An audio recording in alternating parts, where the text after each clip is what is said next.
আরে বাহ ইয়ার ঘুড়ি। আরে এটা তো কেটে গেছে। এক কাজ করি, আমার জ্যাকেটটা এখানেই খুলে রেখে যাই, তারপর ঘুড়ি নিয়ে আসবো। এসে গেছে এসে গেছে। ইয়া, আরে ইয়ার ধরতেই পারলাম না।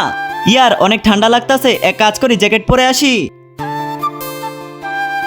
আরে আমার জ্যাকেট কোথায় চলে গেল? ওই দেখো, যে আমার জ্যাকেট চুরি করছো তাড়াতাড়ি দিয়ে দাও, আর না হলে আমি ওইটাই করব যেটা আমার বাবা করেছিল। আরে এই বাচ্চা চিল্লাইতাছে কেন? আরে বেটা কি হয়েছে, এত চিল্লাইতাছো কেন? আরে ভাইয়া, আমি আপনার গাড়ির উপর জ্যাকেট রেখে গেছিলাম, কিন্তু কেউ এটা চুরি করে নিয়ে গেছে। ঠিক আছে বেটা, আমি দেখতাছি। দেখো এখনো সময় আছে, আমার জ্যাকেট দিয়ে দাও। ওই দাঁড়া, তোরা কি কেউ চুরি করছো আমার জ্যাকেট? না বেটা, আমি কেন চুরি করব? ঠিক আছে যাও। হ্যাঁ মালিক, বলুন কি হয়েছে? ওই আমার গাড়ির উপর থেকে একটা ছেলের জ্যাকেট চুরি হয়ে গেছে, আর ও অনেক কষ্টও পাইতাছে। ঠিক আছে মালিক, আমি আরো একটা জ্যাকেট দিয়ে দিতাছি। হ্যাঁ ঠিক আছে। আল্লাহর এই সুন্দর নামটি দেখে যে ভিডিওতে লাইক করে চ্যানেলটিকে সাবস্ক্রাইব করবে, হে আল্লাহ আপনি তাকে পরীক্ষায় পাশ করিয়ে দিন। কমেন্টে বলে যাও আই লাভ ইউ আল্লাহ। আরে বেটা দেখ, এইটা তোর জ্যাকেট? হ্যাঁ হ্যাঁ আঙ্কেল, এইটাই তো। আরে বেটা শোনো।